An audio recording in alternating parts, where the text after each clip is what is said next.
পর্বের শুরুটা একটু ভিন্ন রকম হলো। আপনারা নিশ্চয়ই বুঝতে পেরেছেন কোন বিষয় উঠে এসেছে এবারের তালাশে। হ্যাঁ, কয়েকদিন আগে ডিজিটাল নিরাপত্তা আইনের যে খসড়া মন্ত্রিসভায় অনুমোদিত হয়েছে, সেই আইনের আলোচিত ৩২ ধারা সম্পর্কে বিস্তারিত জানার চেষ্টা করা হয়েছে এই পর্বে। কারণ সামাজিক যোগাযোগের মাধ্যম থেকে শুরু করে গণমাধ্যম সবখানে এখন একটাই প্রশ্ন, প্রস্তাবিত ডিজিটাল নিরাপত্তা আইন বাস্তবায়িত হলে সাংবাদিকতা, বিশেষ করে অনুসন্ধানী সাংবাদিকতার গণ্ডি সংকুচিত হবে কিনা। দেখুন তালাশের ১৪০তম পর্ব, নাম ৫৭ থেকে ৩২।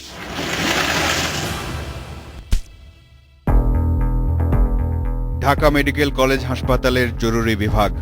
সরকারি হাসপাতালে চিকিৎসা সেবা নিয়ে প্রতিবেদন তৈরির জন্য তালাশ টিম হাসপাতালের ভেতরে প্রবেশ করতে গেলে নিরাপত্তায় নিয়োজিত এক আনসার সদস্য ছুটে এলো।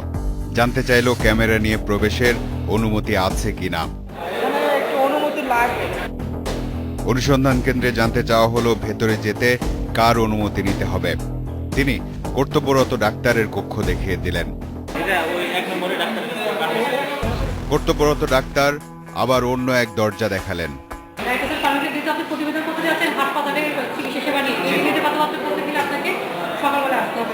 কিন্তু পরিচালক অনুপস্থিত। তাহলে কার অনুমতি নিয়ে কাজ করবে তালাশ টিম? ঘটনা তো আর স্যারের থাকা না থাকার উপর নির্ভর করবে না। কিন্তু অনুমতি যদি নাই পাওয়া যায়, তাহলে সাংবাদিকতা কি এখানেই থেমে যাবে? আবার এতক্ষণ যে দৃশ্যগুলো দেখলেন সেটাও গোপনে ধারণ করা। এটুকু দৃশ্য যদি ধারণ করা না হতো, তাহলে আমরা যে চেষ্টা করেছি এবং তাদের অনুমতি পাওয়া যায়নি সেটারও তো কোনো প্রমাণ থাকতো না। কিছুদিন আগে ব্রিফকেস ইউনিভার্সিটি নামে একটা পর্ব প্রচারিত হয়েছিল তালাশে। সেই অনুসন্ধানে বেরিয়ে এসেছিল যে কারিগরি শিক্ষা বোর্ডের চেয়ারম্যান নিজেই অবৈধ পিএইচডি ডিগ্রিধারী। তার সাথে কথা বলতে গেলে ক্যামেরা নিয়ে ঢুকতেই দেননি তিনি। সেটার প্রমাণও তালাশ টিমকে রাখতে হয়েছিল গোপনে। সাবেক এমপি গোলাম মাওলা রনি তো তালাশ টিমের সাথে তার আচরণ অস্বীকারই করেছিলেন। ভাগ্য ভালো, সেখানেও ক্যামেরায় রেকর্ড হয়েছিল। আইন তৈরি হয় মানুষের জন্য। কোনো নির্দিষ্ট বিষয়ে আইন থাকা মানে সুবিচারের পথ সুগম হওয়া। কিন্তু এর বিপরীত চিত্র দেখা যায়। সেই বিপরীত চিত্র তখনই সামনে এসে যায় যখন আইনের ভিন্ন ব্যবহার শুরু হয়, অথবা কাউকে বিপদে ফেলার জন্য বা কাউকে দমন করার জন্য আইনকে ব্যবহার করে কেউ। তথ্য প্রযুক্তির সুফল ভোগ করতে করতে একটা সময় সেটার কুফলগুলোও সামনে চলে এলো। সেই কুফলের শিকার মানুষের ব্যক্তি জীবন থেকে শুরু করে রাষ্ট্র পর্যন্ত। তখন এটাকে নিয়ন্ত্রণে রাখার প্রয়োজনীয়তা দেখা দিল। সেই প্রয়োজনীয়তার জন্যই ২০০৬ সালে আইসিটি অ্যাক্ট বা তথ্য ও যোগাযোগ প্রযুক্তি আইন তৈরি হয়। তখনও আইনটি নিয়ে তেমন কোনো আলোচনা বা সমালোচনা হয়নি। তারপর ২০১৩ সালের আগস্ট মাসে ওই আইনের সংশোধনী আনা হয়। সংশোধিত আইনের ৫৭ ধারার উপধারা ১-এ বলা হয়, কোনো ব্যক্তি যদি ওয়েবসাইটে বা অন্য কোনো ইলেকট্রনিক বিন্যাসে এমন কিছু প্রকাশ বা সম্প্রচার করেন যাহা মিথ্যা ও অশ্লীল বা সংশ্লিষ্ট অবস্থা বিবেচনায় কেহ পড়িলে, দেখিলে বা শুনিলে নীতিভ্রষ্ট বা অসৎ হইতে উদ্বুদ্ধ হইতে পারেন, অথবা যাহার দ্বারা মানহানি ঘটে, আইন শৃঙ্খলার অবনতি ঘটে বা ঘটার সম্ভাবনা সৃষ্টি হয়, রাষ্ট্র ও ব্যক্তির ভাবমূর্তি ক্ষুণ্ণ হয় বা ধর্মীয় অনুভূতিতে আঘাত করে বা করিতে পারে, বা এই ধরনের তথ্যাদির মাধ্যমে কোনো ব্যক্তি বা সংগঠনের বিরুদ্ধে উস্কানি প্রদান করা হয়, তাহা হইলে তাহার এই কার্য হইবে একটি অপরাধ।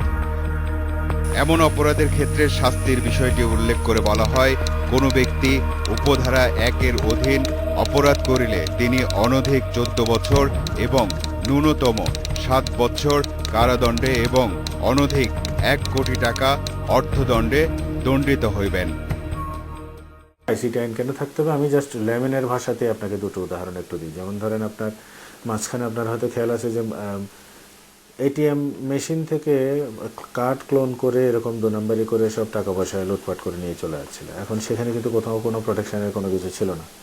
বাংলাদেশ ব্যাংকের মতো এরকম একটা গুরুত্বপূর্ণ ব্যাংক, সেখানে কোনো ফায়ারওয়াল নাই, কিচ্ছু নাই, সেখানে যে সমস্ত ডিভাইস ইউজ করেছে সেগুলো আপ টু দ্য মার্ক না, কোটি কোটি টাকা নিয়ে কিন্তু চলে গেল। আমরা কিন্তু এখনও জানি না ওই টাকাগুলোর কী হলো বা কী আসছে না আসছে। ফলে আমার আপনার সিকিউরিটির জন্যই তো আইসিটি আইনের প্রয়োজন আছে, কারণ আপনি তখন বলতে পারবো না যে আমি এগুলো ডিজিটালাইজ করব না। মূল কথা হচ্ছে আইসিটি আইনের প্রয়োজন আছে, কিন্তু যে ফরম্যাটে যেভাবে আইসিটি আইন হচ্ছে তাতে আমাদের আপত্তি আছে। তথ্য প্রযুক্তি আইনের সেই 57 ধারা প্রয়োগের মাধ্যমে প্রাথমিক পর্যায়ে অনেকের বিরুদ্ধে আইনানুগ ব্যবস্থা নেওয়া হয়েছে, কিন্তু এর কিছুদিন পর থেকেই শুরু হয় সেই আইনের অপপ্রয়োগ বা ভিন্ন ব্যবহার। সংবাদকর্মীরাও 57 ধারায় গ্রেপ্তার হতে থাকেন একের পর এক। কারো অনিয়ম বা দুর্নীতি নিয়ে প্রতিবেদন প্রকাশ করলেও 57 ধারার মামলায় পড়ে হেনস্থা হতে হয়েছে অনেক সাংবাদিককে।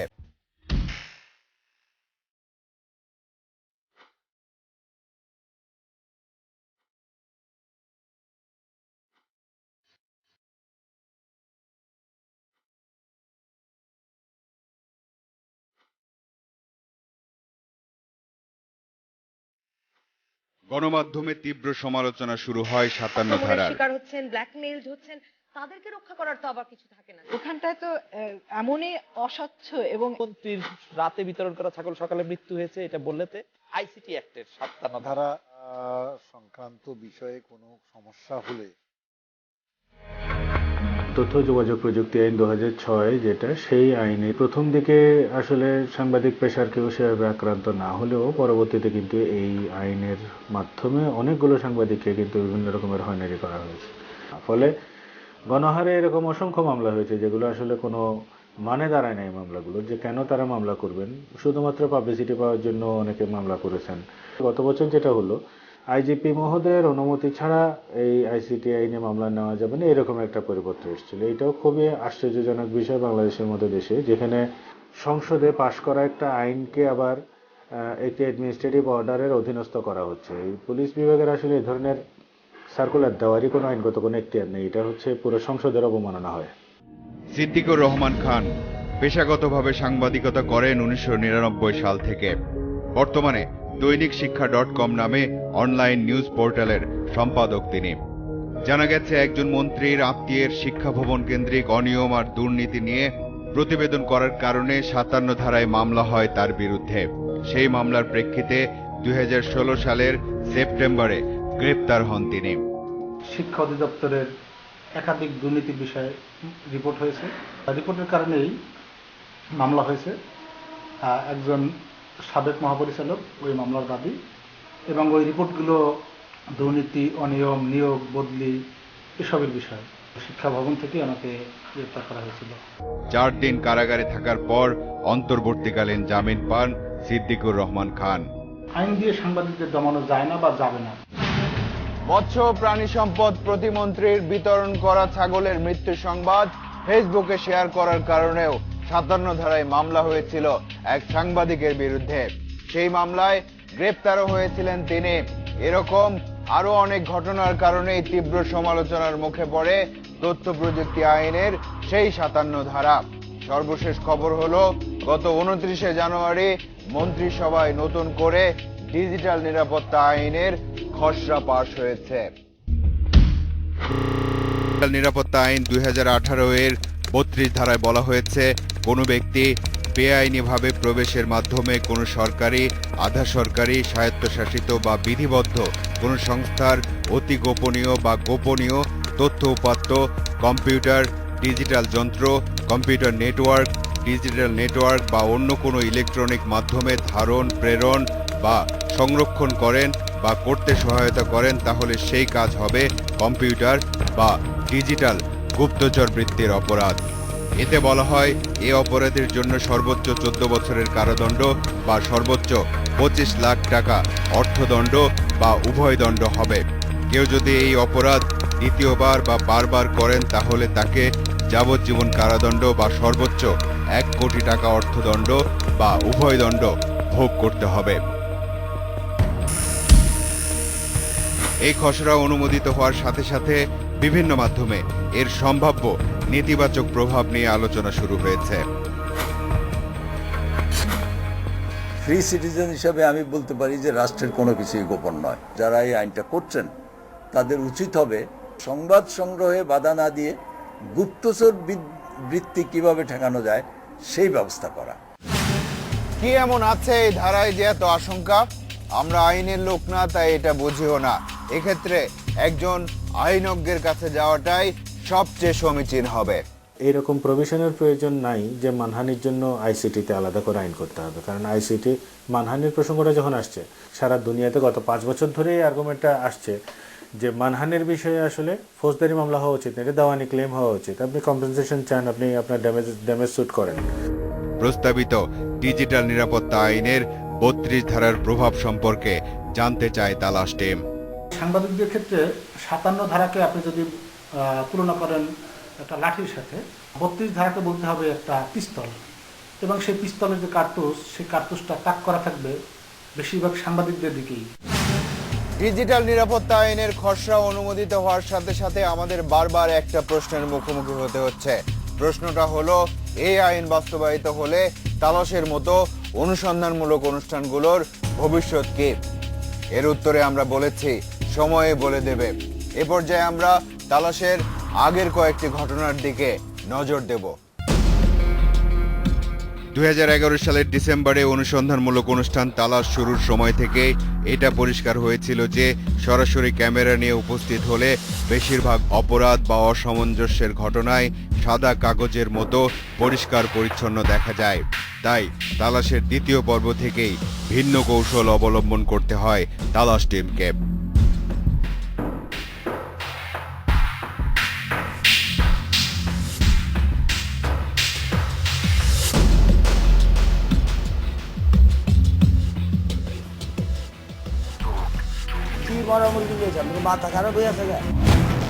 এবার একটা ভয়ঙ্কর ঘটনার কথা স্মরণ করা যাক। লাশ কাটা ঘর নামে একটা পর্ব প্রচারিত হয়েছিল তালাশে। সে পর্বের কথা আপনাদের অনেকেরই হয়তো মনে আছে। মিটফোর্ড হাসপাতালে মর্গের ডোম সুমন কিভাবে লাশ চুরি করে কঙ্কালের ব্যবসা করত, সেটার সরেজমিন উঠে এসেছিল তালাশের অনুসন্ধানে। সেই পর্বে আপনারা যেসব দৃশ্য দেখেছিলেন সেসব কখনো অনুমতি নিয়ে ধারণ করা সম্ভব নয়। জাতীয় বিশ্ববিদ্যালয়ের পরীক্ষার খাতা জালিয়াতি তালাশের সবচেয়ে আলোচিত অনুসন্ধানগুলোর একটি। সেই অনুসন্ধানের মাধ্যমেই বেরিয়ে এসেছিল কিভাবে রাতের অন্ধকারে পরীক্ষার খাতা বেরিয়ে যায় বিশ্ববিদ্যালয় এলাকা থেকে। প্রশ্ন হলো, অনুমতি নিয়ে এই অনুসন্ধানটা সম্পন্ন করা সম্ভব হতো কিনা? হতো না, কারণ তখনও হয়নি। অনুসন্ধান মানে ঘটনা যে পর্যন্ত যায় সেই পর্যন্ত অনুসরণ করা। 32 ধারা নিয়ে এত আশঙ্কার কারণ হলো, এই ধারা বাস্তবায়িত হলে অনুসন্ধানী সাংবাদিকতা সরকারি, আধা সরকারি এবং স্বায়ত্তশাসিত প্রতিষ্ঠানের দরজা পর্যন্ত গিয়ে থমকে যেতে পারে। আর সেটা হলে ওইসব প্রতিষ্ঠান বা প্রতিষ্ঠানে কর্মরত কোনো ব্যক্তিকে নিয়ে গভীরভাবে কাজ করা সম্ভব হবে না। সাংবাদিকতাও কি তাহলে গণ্ডিবদ্ধ হয়ে পড়বে? 4 মিনিট পর আসছে। বিরতির আগে আপনারা যেসব দৃশ্য দেখেছেন, শুধু সেসব ঘটনার মধ্যেই থেমে থাকে না অনুসন্ধানী সাংবাদিকতার ছুটে চলা। ঘটনা যদি কোনো সাংবাদিকের সরকারি, আধা সরকারি কিংবা স্বায়ত্তশাসিত প্রতিষ্ঠানে যাওয়ার প্রয়োজনীয়তা তৈরি করে, তাহলে কি সে আনুষ্ঠানিক অনুমতি পাওয়ার জন্য অপেক্ষা করবে? আর যদি আনুষ্ঠানিক অনুমতি নাই পায়, তাহলে কি সেই বিষয়ে অনুসন্ধান থামিয়ে দেবে? এরপর বড় বড় অনিয়ম আর দুর্নীতির ঘটনাগুলো কি তাহলে আর বেরিয়ে আসবে না? ভূমি রেজিস্ট্রেশন অফিসের ঘুষ লেনদেনের চিত্র দেখুন। তালাশের 56তম পর্বের দৃশ্য এটি। 32 ধারার ফলে এসব ঘটনা তুলে ধরার কারণে কি এখন থেকে সাংবাদিকও অভিযুক্ত হতে পারেন?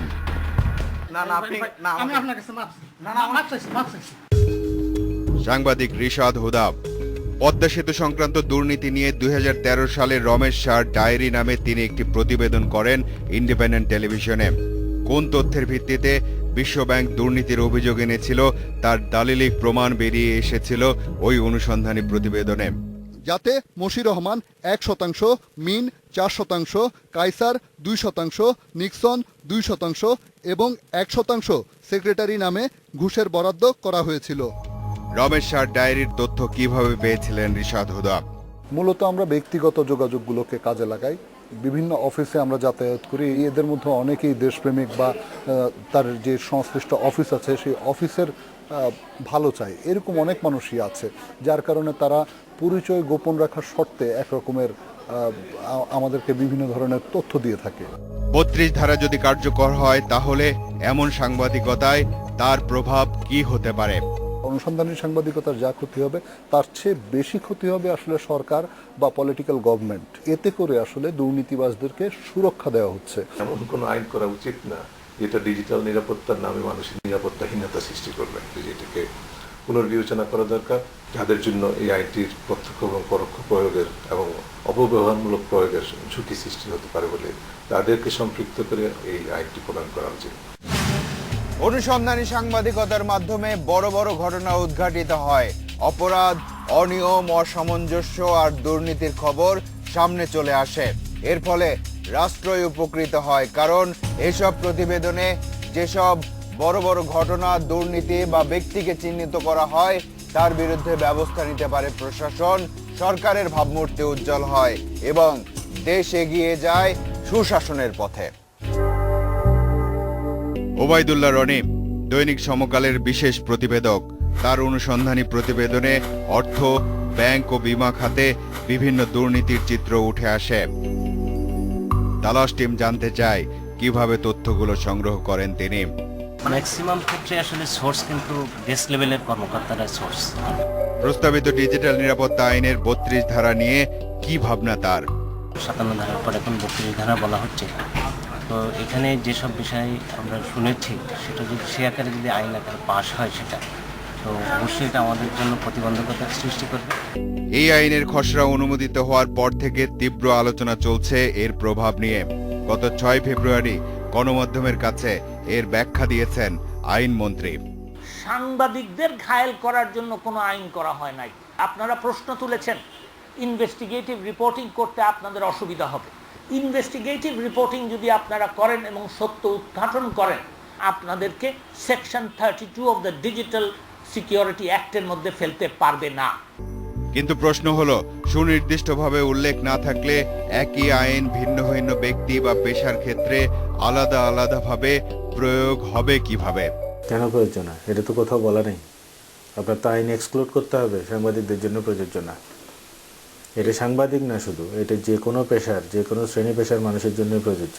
এই 32 ধারায় যদি কোনো সাংবাদিককে ইনভেস্টিগেটিভ রিপোর্টিংয়ের জন্য কোনো মামলা হয়, তার পক্ষে বিনা ফিতে বিনা ইয়েতে আমি কোর্টে দাঁড়াবো।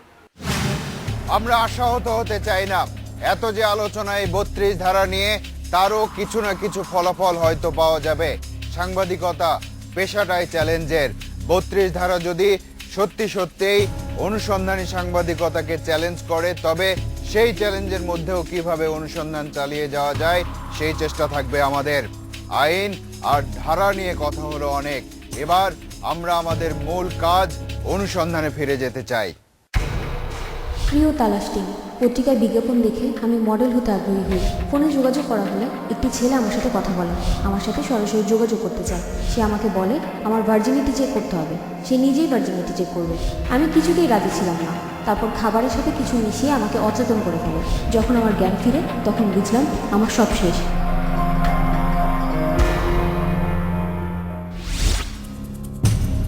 অনুসন্ধান শুরু হলো, কিন্তু সময় শেষ হয়ে গেল। সবাই এখন স্টার হতে যাচ্ছে। কেউ টেলিভিশনে, কেউ সিনেমায়, কেউ ফেসবুকে, কেউ বা আবার ইউটিউবে স্টার হয়ে যাচ্ছে। আবার এই স্টার হতে গিয়ে কেউ চলে যাচ্ছে ভিন্ন পথে। এতক্ষণ একজন নারীর যে কথাগুলো আপনারা শুনলেন, তা একটা বড় অনুসন্ধানের সামান্য অংশ মাত্র। সামনের পর্বে হয়তো আমরা এর বিস্তারিত নিয়ে আপনাদের সামনে আসতে পারবো। এবার যেতে হবে। আজ চলে যাচ্ছে কিন্তু যাচ্ছে না। পরবর্তী অনুসন্ধান শেষে তালাশ টিম আবারও এসে দাঁড়াবে আপনাদের সামনে। দর্শক, আপনাদেরকে নিয়ে, আপনাদের জন্য এই অনুষ্ঠান। লিখুন এই ঠিকানায়। প্রযোজক তালাশ, ইন্ডিপেন্ডেন্ট টেলিভিশন, 149 150 তেজগাঁও শিল্প এলাকা, ঢাকা ১২০৮। ইমেইল করতে পারেন talash@independent24.tv এই ঠিকানায়। আপনার অনুসন্ধানী মনের দরজা জানালা খোলা রাখুন। কিছু বেরিয়ে এলে আমাদেরকে জানান। তালাশ টিম থাকবে আপনার সাথে।